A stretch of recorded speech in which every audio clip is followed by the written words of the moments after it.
Nik.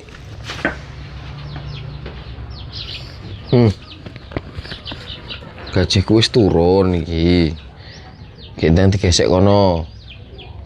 Aja lali. Wong tuaku ditransfer ya 1 juta. Jatah duit anak-anak kuwi nggih tuku baju 300. Jatah nggih tuku kue, nggih tuku jajan 200 wae. Dadi wong wedok wis rasa boros-boros. Kowe ora usah tuku klambi. Klambimu tahun wingi lho jek enek. Sisane kuwi engko ditabung. Ya. Ya wis meneh. Umpama aku iso kerja, ya Allah, aku iso ngekei wong tuaku. Ngono bojoku ora basa-basi belas ngekei wong tuaku.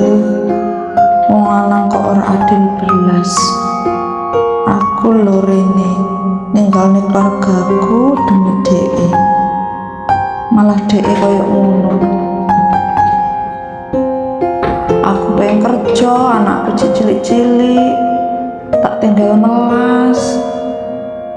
Apa-apa sing dipentingne keluargane terus.